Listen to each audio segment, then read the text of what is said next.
It's Waxing Lyrical, baby. Hello, Waxers, and welcome to Waxing Lyrical with Mainz and Dutts. I'm your host, Mainz, and my colleague in the danger zone in Rainford. It's Mr. Neil Dutton. How are we, Neil? Mourning the imminent loss of my blue tick. Is that just like everyone's going to lose it, or is it because you've got to pay for it, or...? All legacy verified. So, if you want to keep your verification, subscribe to Twitter Blue. Fuck off. I mean, how it's still in existence based on the fuck-ups he's made since he took over is pretty startling. So, yeah, that's how it goes. But it will be sad that you're not famous anymore, Neil. I'll still be friends with you, though. No doubt. That's very reassuring. You're welcome. This week, Neil, as we said, mock draft special. Me and you, co-GMs, will do a mock draft game. We've also got a bit of news for both of our franchises, which have seismic ramifications for both, which is very unusual. So we will get onto both of them first, and then we will do the mock draft. 32 picks. Try and have no arguments. 31 picks, yeah, because Miami signed Tom Brady. Oh, no, they didn't. But they still didn't have a draft pick. And we'll get on with it. But without further ado, Neil, let's get on with the show and let's talk business. The Washington Commanders are very close to being sold to the Harris Group for somewhere in excess of $6 billion with a B dollars. Neil, I'll let you go first on this. Oh my God, he's nearly gone. Well, in the words of Adam West's Batman, not so fast, Commissioner. As you know, this is not something that's going to get done at the owners' meetings next week that people assumed it might do. Now, the Harris Group, as I say, have the they have the offer to Schneider. Schneider has sent that to the league. Now, presumably the Harris Group has been vetted to some extent because they were in the running to buy the Denver Broncos. The Denver Broncos, yeah. So financially, the league has a pretty good idea of where their money is, whether they can meet financial expectations and obligations. There is some weird language regarding future indemnity, which would be if the Washington Commanders organization gets found guilty of these things in the future, Snyder's not guilty. That's a you problem. The issue I have with that, and I think is probably one of the indemnities that is not going to happen, is if it is a specific accusation against Dan Snyder, then that's not a Josh Harris problem. That would be like having an argument with your wife, getting divorced, getting remarried, and starting the argument with your new partner. So it's not going to get done quickly. And as I say, this must be further nauseating experiences for Commanders fans who have stuck loyal. But I do know, and you can correct me if I'm wrong here, there will be Commanders fans who won't come back because Snyder killed it for everyone. Yeah, I think it's difficult now to be in a situation where I listen to the Tony Kornheiser show because I'm old and Tony's amazing. And Tony wrote for the Washington Post for 30 years. And he finds it absolutely staggering, although completely understandable, how when he moved from New York to Washington, there was only one sport in town. It was Washington. It was the former name. And they were the only thing people cared about. And now people don't care about it anymore. And in theory, the reason for that is the ownership of Dan Snyder, who has been nothing short of a pox on the whole NFL. And this is even before you started watching the NFL, Neil. Dan Snyder's been an owner of the NFL of the Washington team since you watched the NFL. Mm-hmm. and most of the people who listen to the show probably been watching the NFL maybe less than 10 years. Maybe something around then. This franchise was worth more than the Dallas Cowboys. This franchise was worth more than the New York Yankees. This franchise was worth more than any professional quote unquote soccer team. This was the biggest game in town, and it clearly isn't right now. It's probably like 31, possibly 32 in NFL franchises. So there's a lot of work that needs to be done. When Josh Harris bought the New Jersey Devils in 2014, he was asked about what his process was. What we've done is buy good companies, good franchises that have a reason to exist, but for whatever reason may have some financial difficulties or need new leadership. This team is cheap and has been for multiple years. I think I remember Dan Snyder as the guy who splurged a load of money when he first came on board to try and make Washington relevant.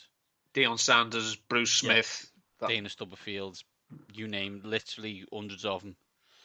It didn't work. And then, while everyone else got richer, he didn't. He became static, and it became difficult for him to compete. Because deals went up and his finances didn't. He was the thing that made him rich was being the Washington owner. His franchise has not been good.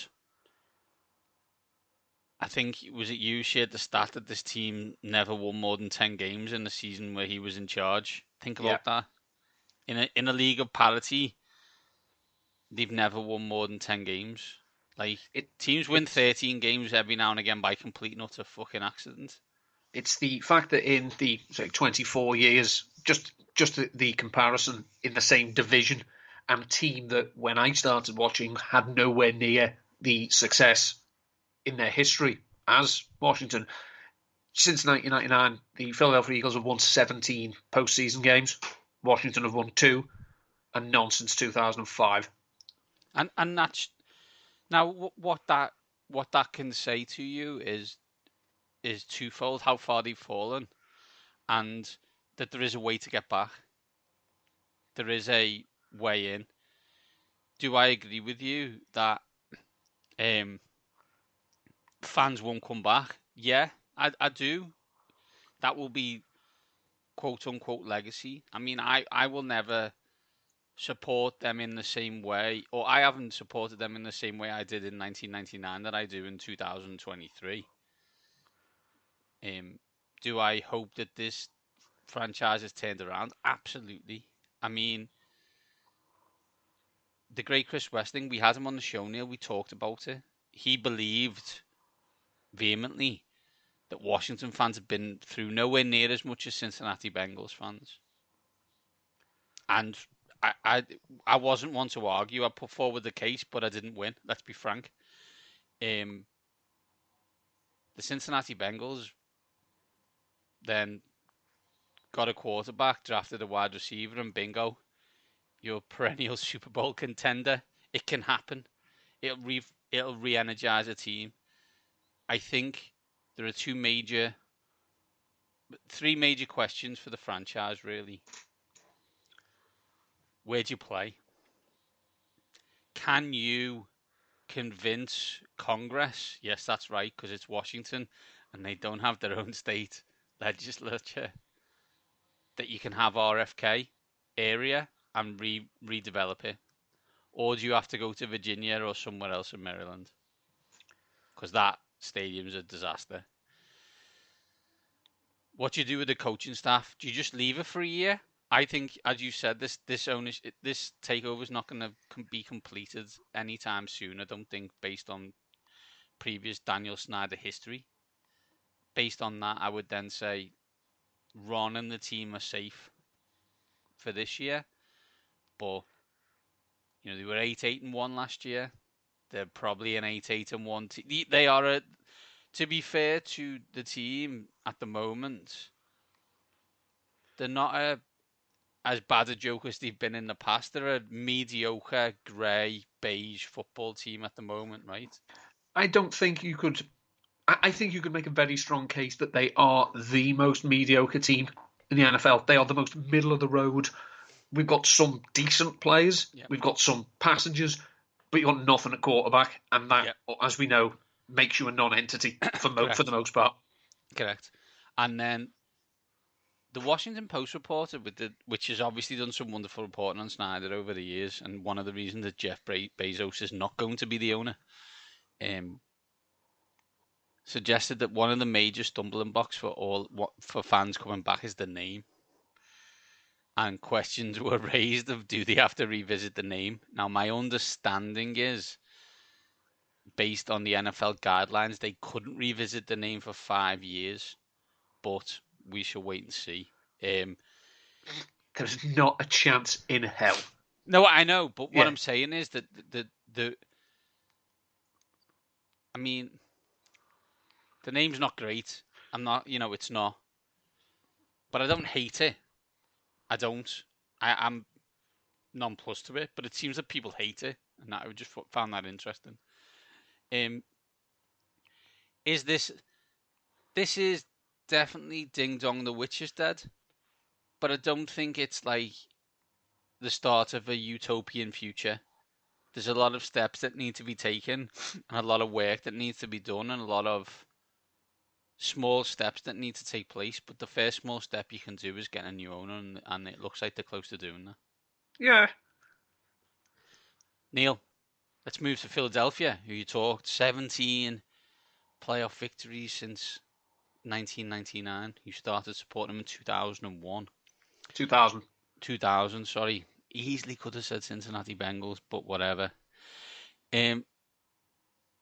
This week, the Eagles and their superstar quarterback agreed to a 5-year, $255 million contract extension. Let's not use that number because it's not real. Although it's closer to being real for a quarterback than it is for many other players, to be fair.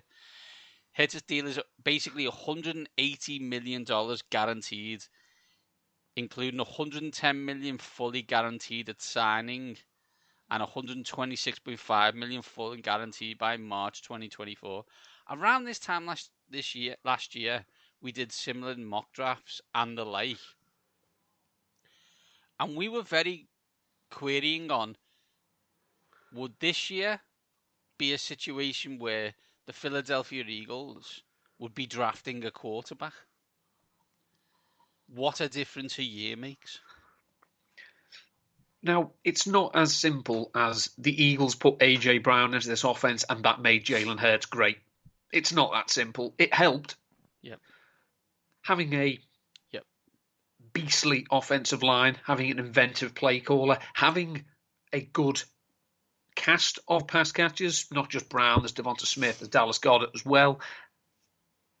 But also there is the fact that Jalen Hurts seems to be driven to improve in every single thing he does from every year he does it. It's a good thing because it means the Eagles don't have to worry about quarterback for the next 5 years or so. Am I fully convinced, though, that 2022 is what we're going to see every year from Hurts? No. Could he have worse seasons and the Eagles still be successful? Yeah. Could he have better seasons? Again, it's possible. It's just a nice thing that Eagles fans don't have to worry about this now. Assuming he keeps up to a level of play and the offense continues to develop and impose its will. Obviously, it's a contract that has, well, I don't think it has that much effect, as much effect as other people think for other contracts like Burrow and Herbert and Lamar Jackson, because they're all different circumstances. We know what's happened with Lamar Jackson in the sense that we don't know. Joe Burrow was the first overall pick. Justin Herbert was a high draft pick. Jalen Hurts was a second round pick coming into the last year of his contract. The contract is nice, obviously, but I don't think it's going to affect the way that the Bengals or the Chargers are going to play it because they're cheap and they'll find a way to do it as cheaply as possible while still paying it. Under Howie, Neil, this is the third major contract signing of a quarterback. Michael Vick, for those who don't remember, Carson Wentz, and Jalen Hurts. Is Howie hoping this is third time lucky? Because although he got excellent seasons out of those other two players, the long term of those contracts did not work out. You'd like to think so. It shows that the Eagles front office are not living in the past. They didn't use, well, we gave Wentz that big deal, it didn't work. Let's not. Because they showed with Wentz when it was just get rid. Band-aid, take the pain, get rid, move on.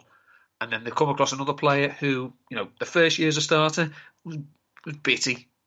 But the roster developed, the player developed, everything got better, and he got better. So they're obviously thinking, we can keep this core together, we can keep building.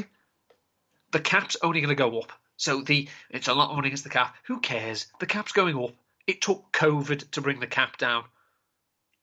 I hope COVID was a once in a multi-generation thing, and it's not going to happen again. So the cap's only going to go one way. So as long as if he can keep developing as a passer and maybe look after himself a little bit more, be more selective when he's running, I think it's similar evolution to the Donovan McNabb experience.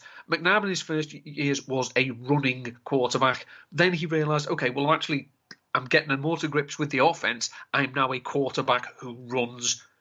Maybe that's how it goes with Hurts, but he's still at the moment, he's still a devastating advantage to have because of his running ability. And as I say, if you do have troubles as a team, as a franchise, selecting signal callers, why not just be a QB factory? It's a lot easier. It is a lot easier, yeah. As someone who won 3 Super Bowls and barely has ever had a quarterback of the name, being a quarterback factory would be cool. And we talk lots of money and lots of figures. However, let's talk salary cap hits over the next 4 years, Neil. Courtesy of you sending it to me in possibly 4 different groups with 17 different people. Jalen Hurts cap hits for the next 4 years are 6.15 million, 13.56, 21.77, and 31.77. To put that into context, Daniel Jones's cap hit for the next 4 years are 21 million, 45 million, 40 million, and 56.5 million. So he's getting paid a lot of money, but he's not exactly crippling the old salary cap. As you mentioned, he's getting 121 million over 2 years guaranteed. A former MVP of the league who has had multiple good seasons was offered 3 years, 133 by his team, and we wonder why he turned it the fuck down. Joe Burrow, Justin Herbert, their agents, take note. Find out how escrow works for the Spanos and the Brown family, because they need to find a lot of money and put it in a nice bank, because they're going to need to get 130 over 2 years, 140 over 2 years. And what the Eagles have been tremendously good at, unlike many other teams, and in this situation, I'm looking at you, Baltimore, is doing this outrageously early. Because right now there are multiple quarterbacks who need paying and need paying a lot. And the Eagles thought, I would like to make Jalen Hurts the first of the highest paid players in NFL history, because there's going to be 3 or 4 others who will then become that player. And I'd rather be the first than the last. Do you know the interesting one? It's not Burrow, it's not Herbert, it's not even Jackson.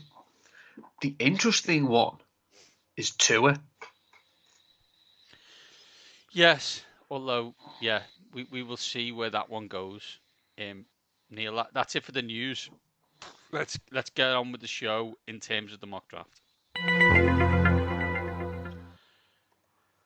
So we've spoken to Mark Schofield, we've spoken to Matt Harmon, we've listened to the podcast, we've read the articles. Me and Neil are going to do a mock draft a week before a week before it starts. We are on Pro Football Network's Draft Simulator. Super cool, simple, easy to use. Off we go. Neil, what we're going to do is pretty straightforward. Joint GM. We're going to make the picks using the Draft Simulator. Neil has final say on the joint GM on all odd numbers. I have final say on all even, and there are no trades. Okay? All got Neil. that? Number one is the Carolina Panthers. I guess my simple question to you is they are going to take a quarterback. What quarterback do you believe they should take and will take? I personally believe they should take CJ Stroud, as you don't have to use the word safer, but I believe they will take Bryce Young.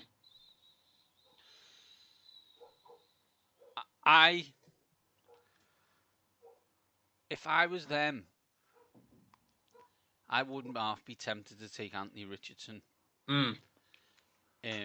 But right now, based on the way the winds are blowing, so to speak, it sounds like it's Bryce Young. So let's give the Carolina Panthers Bryce Young. That leaves us with the Houston Texans, Neil. What? Now, noise is out of Houston with Lance Zierlein and other places is that if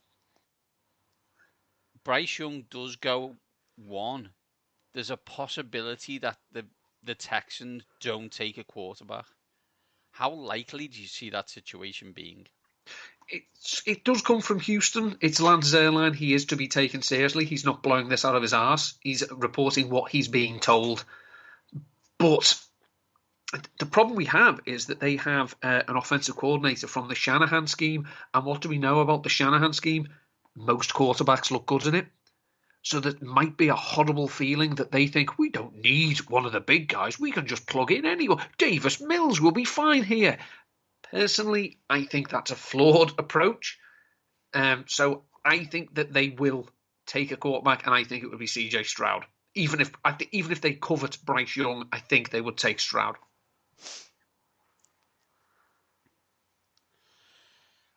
As you said, Lance is not someone who should be ignored. I do find it, at some point you've got to pull the trigger on a quarterback. You've got to. And are you suggesting you're going to be bad again? To then be in a position to take, I think next year it's Drake May and, oh my goodness, Caleb Williams. Thank you, Neil. And there's another one as well whose names escapes me. It's Ewers, isn't it? Or Ewers? Ewers is the Texas guy. There's another one as well, but it doesn't matter. I think you got to take a quarterback here. If you are a defensive-minded head coach, which DeMeco Ryans is, CJ Stroud is a logical quarterback to go for. He's not that he's necessarily risk averse, but he's not turnover worthy. So I think we should wimp out here and take CJ Stroud, although I wouldn't be surprised if that didn't happen on draft night. Neil, Arizona Cardinals. This team needs absolutely everything. It's pretty much going to be a lost season. They're not going to take a quarterback because obviously they have all the money invested in Kyler Murray. So I think they're going to try and they're in prime trade out position. But if we assume there are no trades, they'll take the best defensive player, and I think that's Will Anderson. I think they dream of a world where the Texans don't take a quarterback, because I think their phone will be off the hook at that point.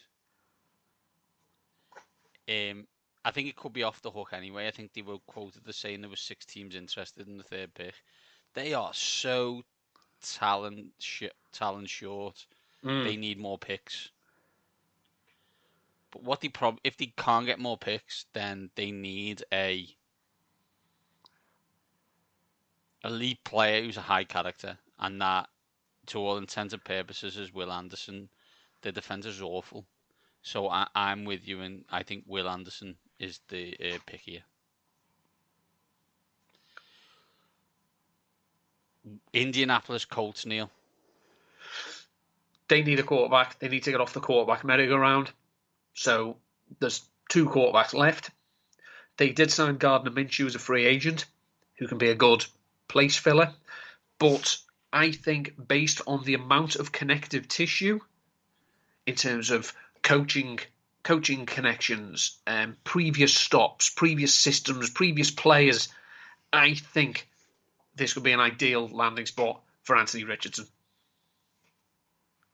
Do you believe, based on, and you kind of always basically said it, because of Steichen's last season or 2 with the Philadelphia Eagles, Richardson becomes more viable?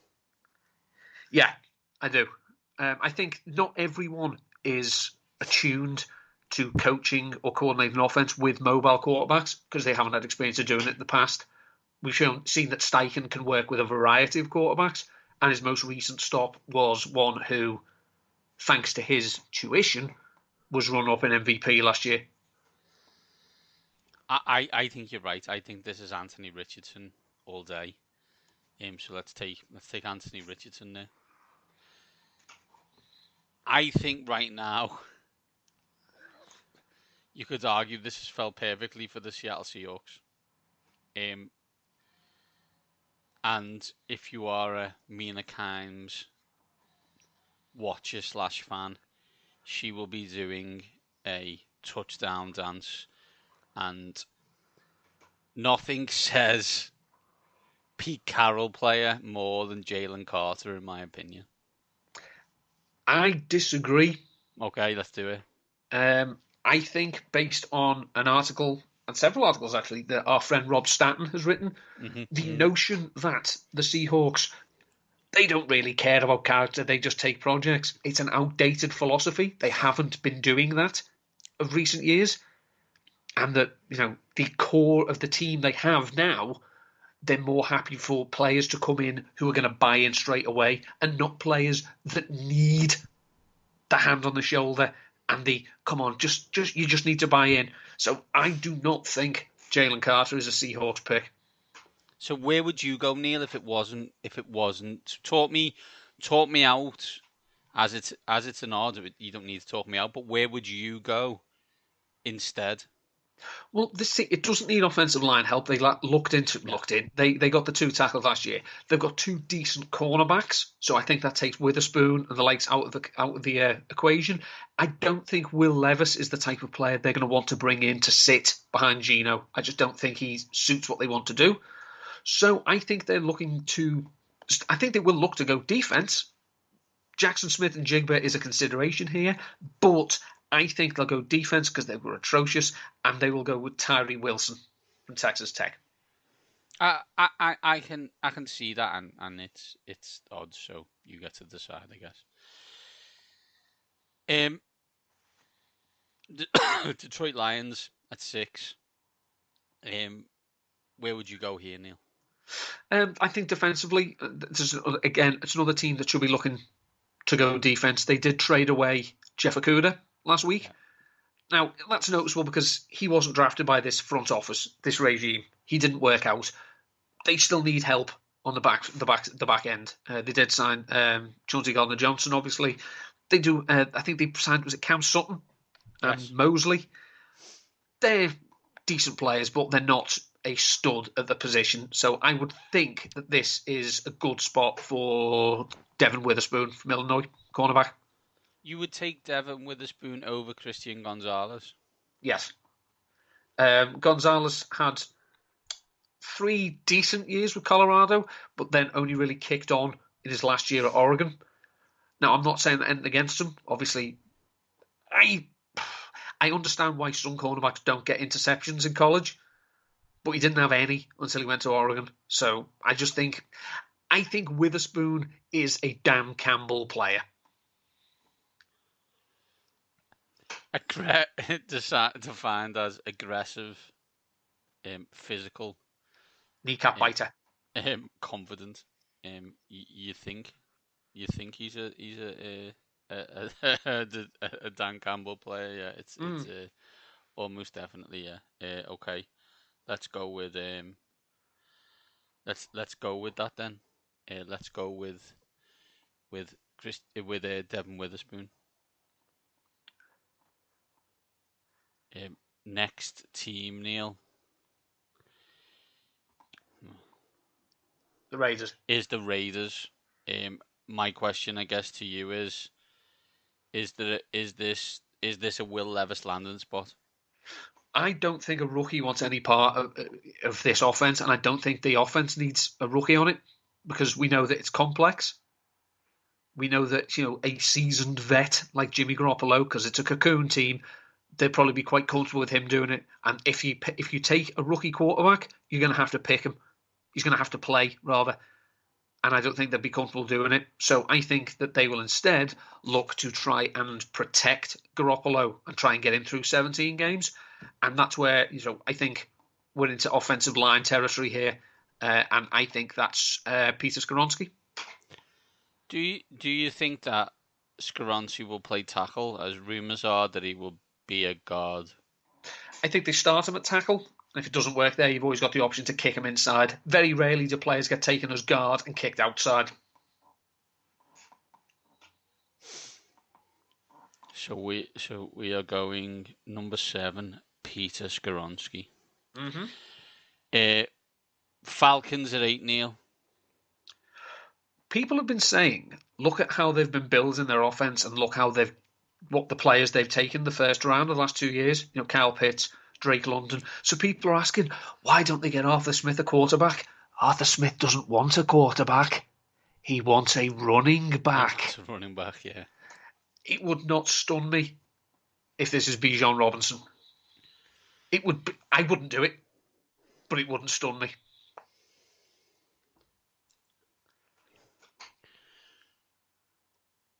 It should be crazy and not based on talent. Let's be clear. There's an argument to be made that in terms of talent, Bijan Robinson is the most talented player in the draft. He was amazing at Texas. He's a wonderful player. But it's a value conversation, right? One of the reasons you sign a rookie quarterback is because you pay them less money for 4 years. Whereas, in theory, if you draft Bijan Robinson at 8, you're paying him the same as any running back. So there's no kind of value in a financial sense in relation to that. But then you look at where Arthur Smith has been and where he's been successful. And although they're not the same player, far from it, is there an argument that Bijan Robinson would be his Derrick Henry? As you know, I believe that Arthur Smith tries to keep the ball out the hands of his best players on a regular basis. So it would be interesting for him to get Bijan Robinson. But I think for lols and for the fact that it's probably going to happen, I also agree that they're going to take Bijan Robinson here. Amazing. What a world we live in. Bears at 9, Neil. Bears at 9. Has to be protection for Justin Fields. I think their offensive line is so bad it would be the priority here, even though they might look at Jackson Smith and Jigba and think if we have him and DJ Moore, we've got 2 really good wide receivers. Then you've got Darnell Mooney and Chase Claypool and Cole Kmet. But I think the priority has to be, look, Justin Fields wants to take 4 seconds to throw the ball. We've got to protect him. So I think they go with another Ohio State Buckeye and they take Paris Johnson Jr. Yeah, I think it's got to be O-line. I guess the options are Paris Johnson or Broderick Jones. But I'm with you. I tend to think they're gonna go. They're gonna go Paris Johnson here at 9. Neil, your Philadelphia Eagles. Where do they go? This is a team that has shown they will take chances on players with character. The fact of the matter is that last year they drafted Jordan Davis, who apparently is a big brother mentor to Jalen Carter. If Carter falls down here, I think the Eagles snap him up. I don't think it's a debate. I mean, you look at the other players, that's still on the board on here. Could they go corner? Yeah, Christian Gonzalez is in there, but the two, Skoronski and Paris Johnson have gone.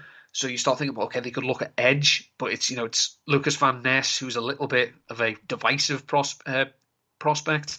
Do they go corner? Joey Porter, Darnell Wright, potential long-term successor for Lane Johnson. I think Jalen Carter comes in, fits in alongside Jordan Davis and Fletcher Cox, and helps the transition once Cox leaves after 2023. I feel that we've just had a massive 9 picks to get the Philadelphia Eagles the most talented player in the draft. Like some kind of fucking comedy show. Yeah, let's give the team that made the Super Bowl last year a dominant front player, because when they're at their best, they dominate on both lines. Wonderful. I'm glad we're doing this. Happy for you, Neil. Titans at 11. This is another team that's sneaky bad. It's not. I'm not sure it's sneaky. They were the number 1 seed 2 years ago. This is one of the teams that when I spoke to Denny a few weeks ago, which you obviously should go back and listen to, it's fairly evergreen, I think, talking to Denny. He thinks this is a team that could be a contender for the season from hell, that could play themselves into consideration for the number 1 overall pick. I think with Bijan gone, they probably do start thinking, especially if Will Levis is dropping, well, we do need a quarterback. So they could take him. If you get the opportunity to draft a quarterback who eats bananas with the skin on, I don't know why you turn it down. They also, because he's so jacked, the people think his throw motion's actually hindered by the size of his back. I found that amazing. Now, actually, if you look, Chris Tremlett had that problem. If you remember, he couldn't bowl anymore because he couldn't get his arm past the perpendicular because his shoulders were too big. Just insane. This team is doing a soft tank. They need a quarterback. They don't have one.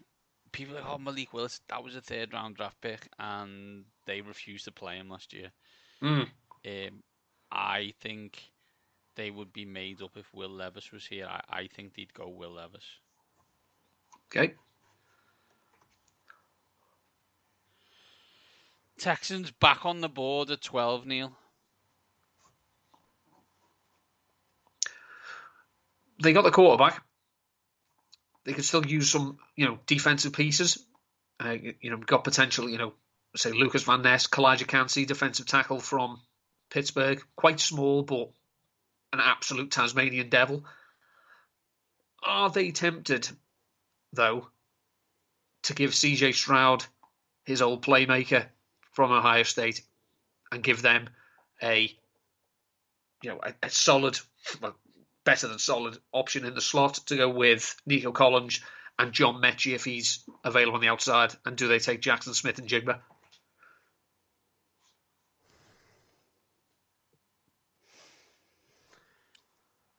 I think they need talent, right? And I don't know why you wouldn't do that. I think if I look at it, they could go a multitude of different places, right? Because they're not very good. So, yeah. Let's take Jackson Smith and Jigba here, and pair him with Mechie and Robert Woods. It's probably a good way to go. Yeah. So let's do that, Neil. So Okay. next we have the New York Football Jets. They have to be thinking offensive line. It didn't help. I mean, Zach Wilson was bad last year, but the line did him very few favours. So if we're looking at the offensive linemen we've got available here, there's Darnell Wright from Tennessee, Anton Harrison from Oklahoma, Broderick Jones from Georgia, or DeWand Jones from Ohio State. Do we think by the time this draft takes place, they'll have a quarterback? I think it can be one of those draft trades that will be announced during the draft, and then 2 minutes later they'll make their pick. They'll try and make as much of it about Rodgers and the Jets as sickeningly possible.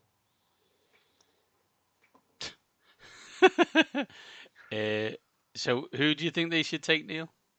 I just wonder, you call me stupid, but Georgia have been a very good team, and I think you should take players from good teams. So I could see them maybe Broderick Jones.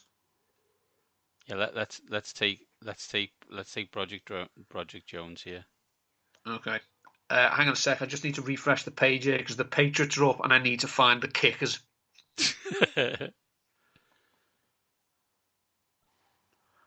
What I love about this, Neil, although you made the classic kicker joke, needs for the New England Patriots, number 1, quarterback.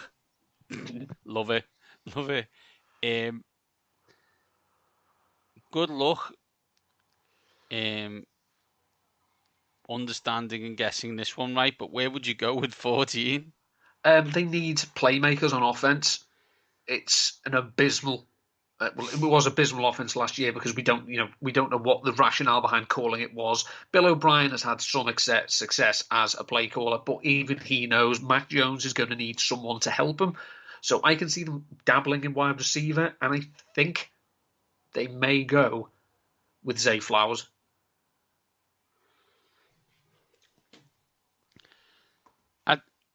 I understand this pick. I am interested in 2 other players. Okay. One of them is Michael Mayer, the tight end from Notre Dame, and one is Lucas Van Ness, the edge defender from Iowa. Now, I listen to a lot of pods, and Ben Solak absolutely can't stick Lucas Van Ness. He's not alone there. No, I know. But they do need... They're going to at least attempt to have an offense this year. They do need someone. Is there a reason why you would pick Zay Flowers over Quentin Johnson, for example? Quentin Johnson is the only was one of the few big receivers here. Exactly. I don't think his skill set is one that really transfers to the NFL anymore. Look how many contested catches he wins because he can't get open. I've lived through this with the JJ Ortega-Whiteside. I just think that Zay Flowers is a bit more toolsy and it's probably a bit more versatile. And you can get him the ball in a variety of ways, so the offense can have a bit of unpredictability. Okay, let's do that then, Neil. Let's do it. Let us take Zay Flowers. Green Bay Packers, Neil. Lots of needs. Where did they go? I think just for sheer shits and giggles, now that Daddy isn't around anymore, they finally take a pass catcher in the first round, and here I have them taking Michael Mayer.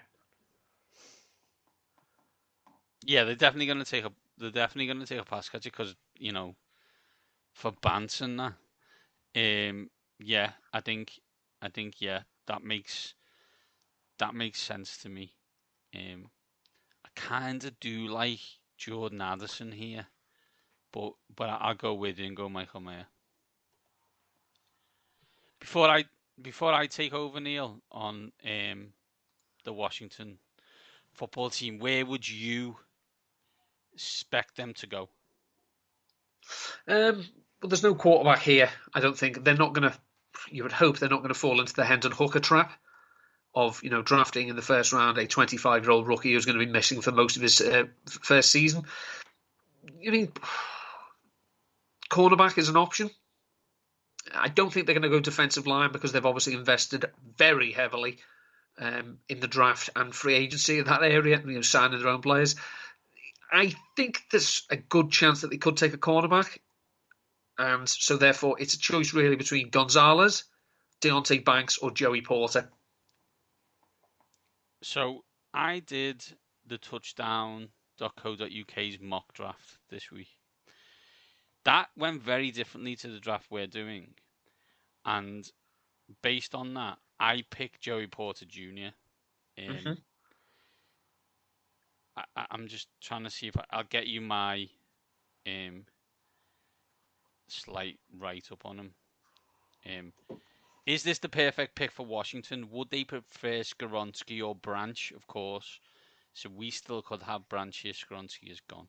However, the back end of Washington defense is suspect, and adding a talented player like Porter would be great. Porter is a physical cornerback and is becoming a more consistent coverage defender.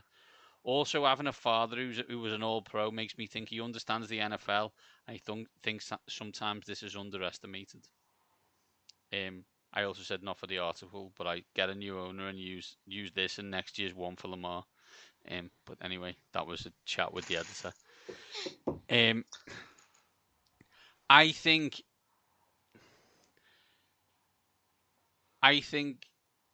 with how the board is now, I reckon they would take Brian Branch in this situation over Joey Porter Jr.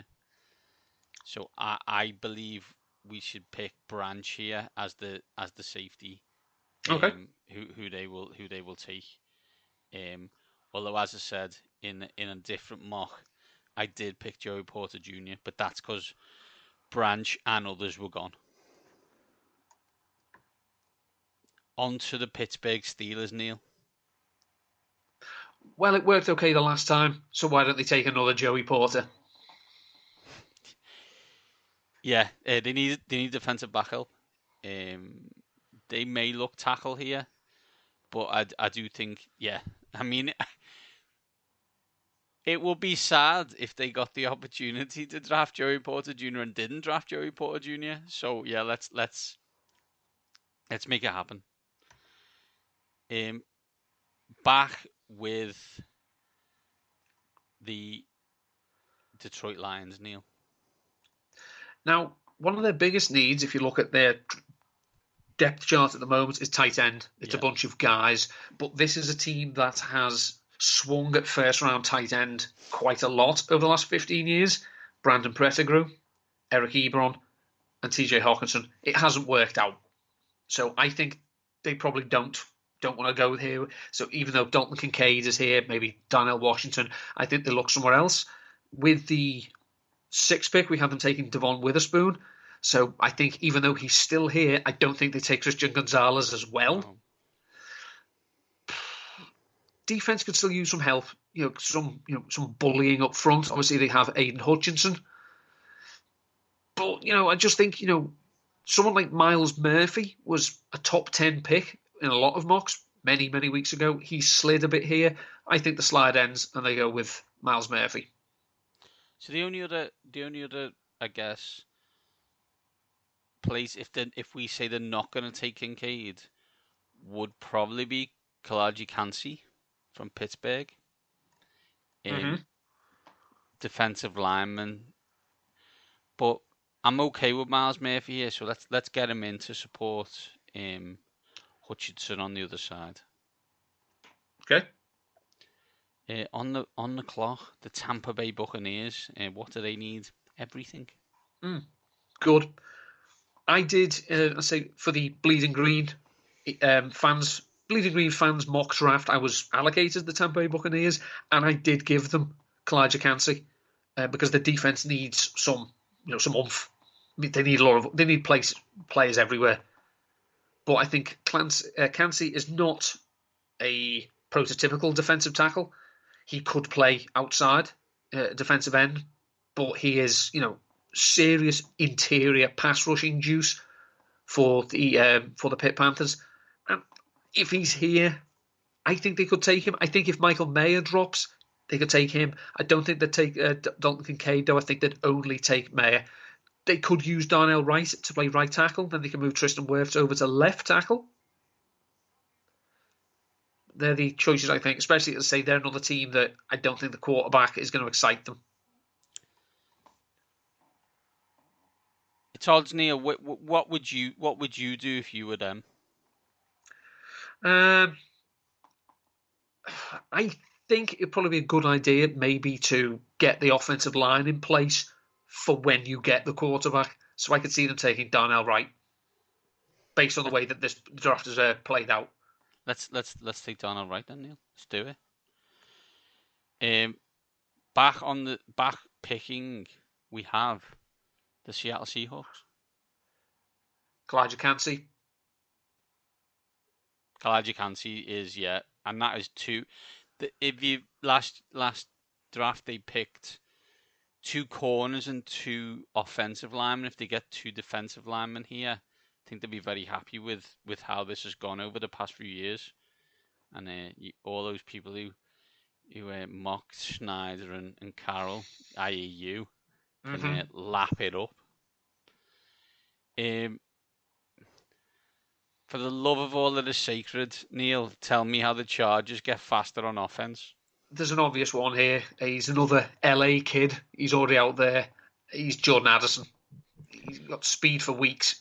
And, this team was so slow without Jalen Guyton. I mean, they do have Quentin Johnson. I wonder whether he's a bit similar to Mike Williams, whereas they have no one like Jordan Addison. Let's get Jordan.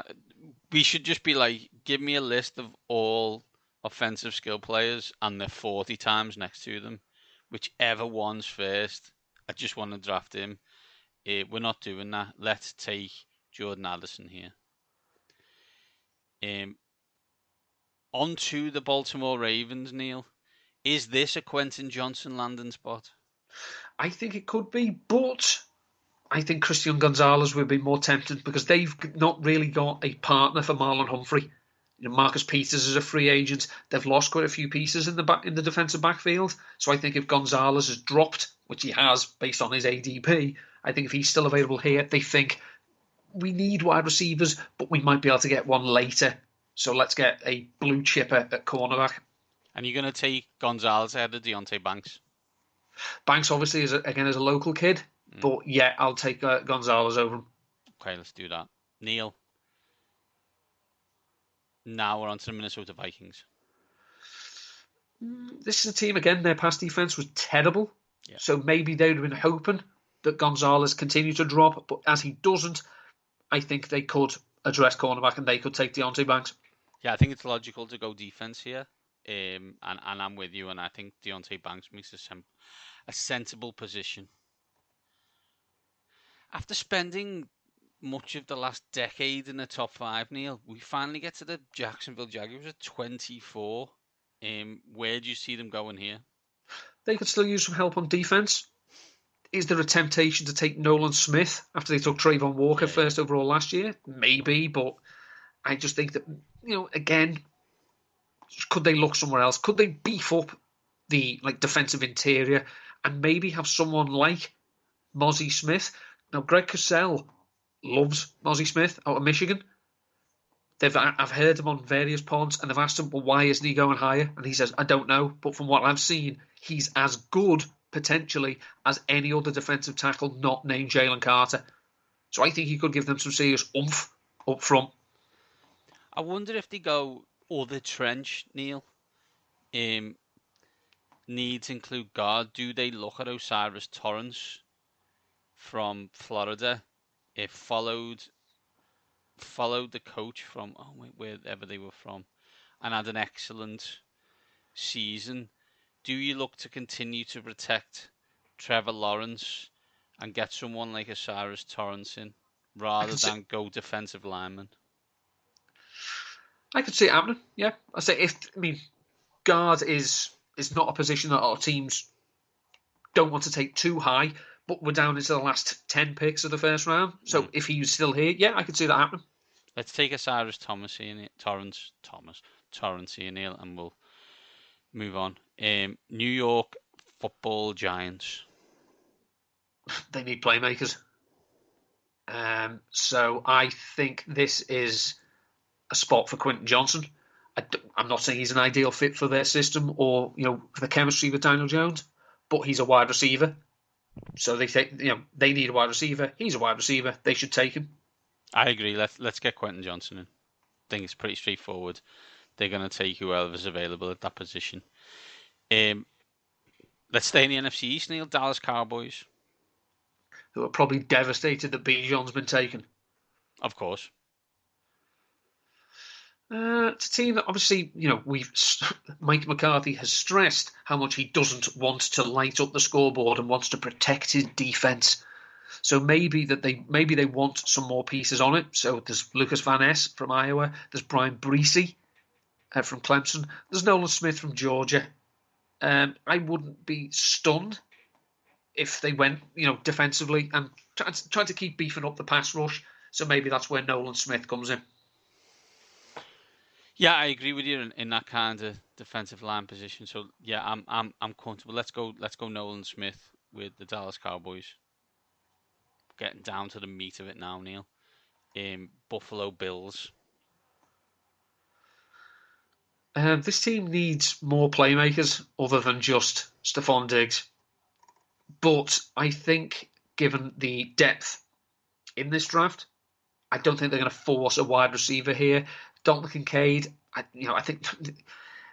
don't see him taking him. They've already got a tight end with the initials DK. And I just, for me, it's too much of a good thing. They could use some help at cornerback. They've got Trey White, but he should be back a year removed from his injury. We know Sean McDermott is going to be calling the defense this year now, so give him another toy to play with. And I think maybe Emmanuel Forbes, cornerback from Mississippi State. Yeah, I like that. I think they do need to beef up that defense. They do need to protect, and yeah, let's go Emmanuel Forbes. Cincinnati Bengals, Neil. They lost Hayden Hurst. They may have to say goodbye at some point to Tyler Boyd if they're going to pay the other two wide receivers. So this is a team that's done a pretty good job of churning out free agents at tight end. They did sign Herb Smith, but I think good tight end here could elevate this passing offense some more. So I think they could take Dalton Kincaid.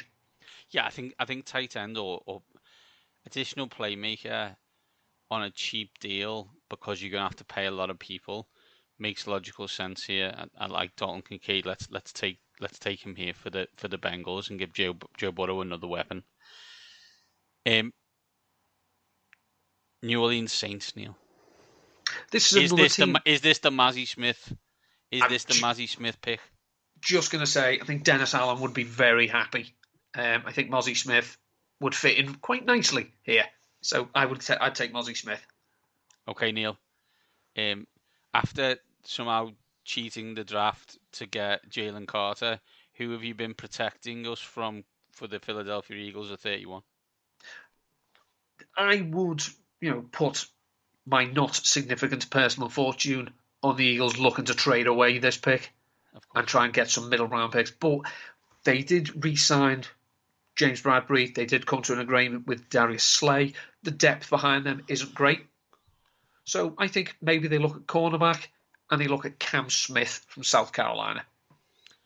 Do they start looking at replacing interior offensive linemen here, or is that going to be later on in the draft? Do they look at someone like Steve Avila from TCU as a guard, who may not start this year, but can get a lot of reps? Possibly. It depends on how they feel that Cam Jurgens can make the transition from centre to guard to replace Isaac Seumalo. The reason may be that they want Jurgens just to take his licks there, then he moves to centre when Kelsey retires, and they'll sort guard out as and when they need it. But I mean, there's some drafts. Some people have them interested in Jahmyr Gibbs here. I can't see them taking a running back in the first round. They haven't done it for 40 years. They're not taking a linebacker either. They don't do that. I think it's too early to take another tight end because they still have Dallas Goedert. I just think they'd look to a position of we've probably got one very good year left. Then we need to start moving on at cornerback. And Cam Smith seems to be the best one of what's left. Okay. Final pick, Neil. Kansas City Chiefs. Where do they go? They need help on D-line. Chris Jones can't do it all, despite what they've asked him to do. There's still some nice players here, I just think, it's tough. Again, you'd like to see them take a wide receiver, but they're not taking one here. I don't think there's no one worthy of a first-round pick now. So I think they could take Brian Brzee.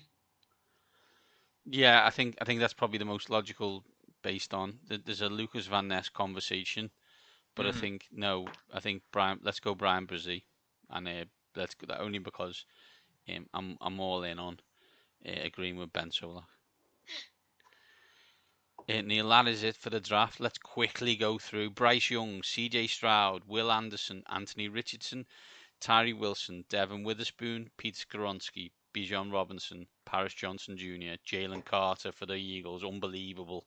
Will Levis, Jackson Smith and Jigba, Broderick Jones, Zay Flowers, Michael Mayer, Brian Branch for the Commanders, Joey Porter Jr. for the Steelers, unbelievable. Miles Murphy, Darnell Wright, Kaleji Kansi, Jordan Addison, Christian Gonzalez, Deontay Banks, Osiris Torrance, Quentin Johnson, Nolan Smith, Emmanuel Forbes, Dalton Kincaid, Mazzie Smith, Cam Smith for the Eagles, and finally Brian Brzee. Amazing, Neil, as always.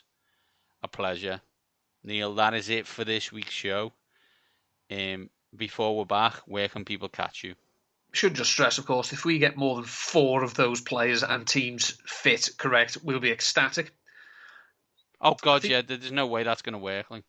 Yeah. I think one year we got about, was it 8? We did, very early draft, we got 8 players to the right team correct. And, how Josh Norris could get 17 picks correct, witchcraft.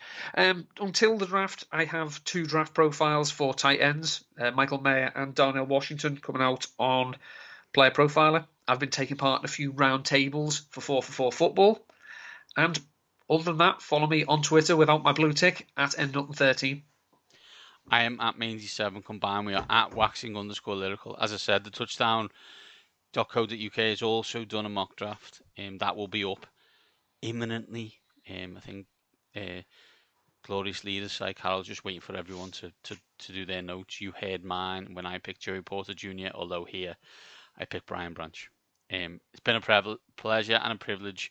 Always love doing the mock draft because Neil and I are casual college fans, but like to listen to a lot of people talk about the NFL, so it's always good to give our thoughts. It was good to talk about Jalen Hurts, and it was good, but it's going to be good for the Washington Commanders when they have a new ownership group, and hopefully that will be soon. We will be back soon, but until then, these top guys are out.